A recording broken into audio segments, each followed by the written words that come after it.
అని చెప్పి ఆ మహర్షి చేయిస్తే ఆమె అత్యంత భక్తితో చేసింది. అప్పుడు చివరికి పార్వతీదేవి ఆయన మనోనేత్రానికి ప్రత్యక్షమయ్యి, నాయన ఏమిటి నీ అభీష్టము అని అడిగితే, ఇంకేముందమ్మా, అమ్మాయి వైధవ్యంతో బాధపడుతోంది, భర్తని బ్రతికించు అని.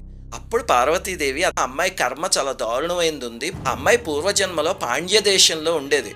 ఒక బ్రాహ్మణుడు వివాహితుడు భార్యతో హాయిగా కాపురం చేసుకుంటూ ఉంటే ఈమె కంటపడ్డాడు. అతను అందంగా ఉన్నాడని చెప్పి మురిపించి రెండో పెళ్లి చేసుకుంది. మొదటి భార్యని దూరం పెట్టించింది. ఆ భార్య బాధపడితే వీళ్ళిద్దరూ సంతోషించేవారు. పాప మొదటి భార్య అలా బాధపడి చివరికి ఆత్మహత్య చేసుకుని చనిపోయింది. ఆ జన్మలో భర్త అయిన వాడే ఈ జన్మలో కూడా భర్త అయ్యాడు. ఆ భార్య పాము అయి వచ్చి పెళ్ళవగానే ఆ భర్తని కరిచేసింది. వాళ్ళిద్దరిని విడదీసింది కదా పూర్వజన్మలో, అందుకే పాపం అనుభవిస్తోంది. అంటే ఆయన, అమ్మ ఆమె భర్తని మళ్ళీ బ్రతికించు అన్నాడు. అది సాధ్యం కాదు నాయన. అదే అంశతో పాండ్య దేశంలో ఇంకొక అతను ఉన్నాడు. అతన్ని